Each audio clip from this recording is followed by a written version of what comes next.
শুনুন, আমাদের কলকাতাতে গুরজিৎ সিং নারকেলডাঙ্গা পুলিশ স্টেশন কালী পুজোর দিন একটা ইনসিডেন্ট ঘটে। ইনসিডেন্টে আমি এর আগের দিন প্রেসে ডিটেলসে বলেছি, ওখানে মুসলিম পিপলদের এগেনস্টে কেস হয় এবং হিন্দু শিখ পিপলদের এগেনস্টে কেস হয়। 10 দিনের মধ্যে মুসলিমদের বেল করিয়ে দেওয়া হয়, যেহেতু তারা মমতা ব্যানার্জির ভোট ব্যাংক। আর 2.5 মাস পরে হিন্দুরা বেল পায়। স্টিল নাও গুরজিৎ সিং এবং তার একজন 12 ক্লাসের ছেলে, যিনি এবছর পরীক্ষা দেওয়ার কথা ছিল, তার পরীক্ষা বরবাদ করে দিয়েছে নারকেলডাঙ্গা পুলিশ তথা কলকাতা পুলিশ। আমি বলেছিলাম সিপির সঙ্গে আমি অফিসিয়ালি মিট করব, না থাকলেও তার অফিসে রিপ্রেজেন্টেশন দেব। আমার অফিস থেকে সিপিকে মেল করা হয় লালবাজারে। উনি মমতা ব্যানার্জিকে জিজ্ঞেস করেন, মমতা ব্যানার্জিকে জিজ্ঞেস না করে এর দম নেই। এ সিপিএম এর আমল থেকে এই মালটাকে আমি চিনি, মনোজ বার্মাকে।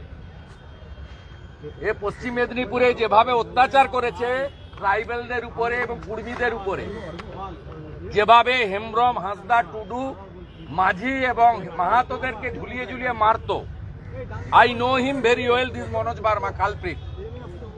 এই লোকটা মমতার নির্দেশে লালবাজারে না বসে ডিসি সেন্ট্রাল অফিসে আমাকে ডাকে এবং এখানে আমি ওকে বলেছি যে মুসলমানদেরকে 10 দিনে বেল দিয়েছেন আর হিন্দুদের শিখদেরকে আটকে রেখেছেন। এটা কোন সরকার চলছে? এটা কি পাকিস্তান না বাংলাদেশের পুলিশ? চিন্ময় কৃষ্ণ দাস প্রভুকে যেমন আটকে রেখেছেন, এখানে সনাতন সমাজের লোক এবং শিখ সমাজের লোককে আটকে রেখেছেন এবং একটা স্টুডেন্টের শিখ স্টুডেন্ট তার লাইফ বরবাদ করেছেন।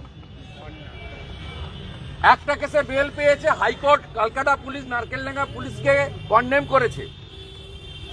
আগামীকাল আরেকটা কেস আছে, কালকে আমরা কোর্টে দেখবো, নইলে হায়ার কোর্টে যাব এবং এই কেস যাতে সিবিআই কে ট্রান্সফার করা হয় তার জন্য গুরজিৎ সিং এর পরিবারকে নিয়ে আমরা হাইকোর্ট এবং সুপ্রিম কোর্টে যাব। কলকাতা পুলিশের এগেনস্টে রিট ফাইল করব এবং সুপ্রিম কোর্ট পর্যন্ত যাব। এই জিনিস আমরা বরদাস্ত করব না। সংবিধানে ধর্মীয় স্বাধীনতা দিয়ে গেছে, মুসলমানরা যদি মাইনরিটি হয়, শিখরাও মাইনরিটি।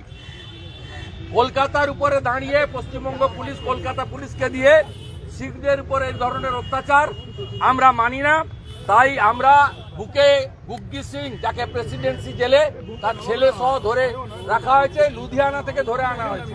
তিনি তার ধর্মীয় কাজ করতে লুধিয়ানা গেছিলেন, সেখান থেকে তুলে আনা হয়েছে। আমরা তার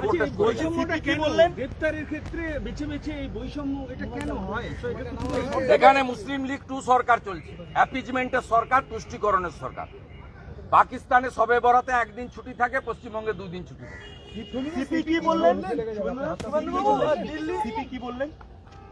সিপি আমাদের ডকুমেন্ট নিল তো, আমরা ডকুমেন্টে কথা বলেছি। আমি রিপ্রেজেন্টেশন আনিনি। আমি ওনাকে বললাম আপনি লালবাজার থেকে এখানে এলেন কেন? মমতা ব্যানার্জিকে জিজ্ঞেস করে মমতা ব্যানার্জি বলেছে যান, কিন্তু ওখানে যাবেন। লালবাজার কি মমতার বাপের না মনোজ বার্মার বাপের সম্পত্তি? ওটা আপনাকে লালবাজারে যেতে না দেওয়াটাই উদ্দেশ্য। আরে এগুলো বুঝি, এটা সরকারি অফিস, আমার কোনো ব্যাপার না। আমার পারপাস হচ্ছে একে রিলিজ করা, নারকেলডাঙ্গা পুলিশ কলকাতা পুলিশকে এক্সকেজ করা এবং শিখ সমাজের পাশে থাকা। মুসলমানরা মমতা ব্যানার্জির চোখে মাইনরিটি হলে শিখ, জৈন, বুদ্ধিস্টরাও তো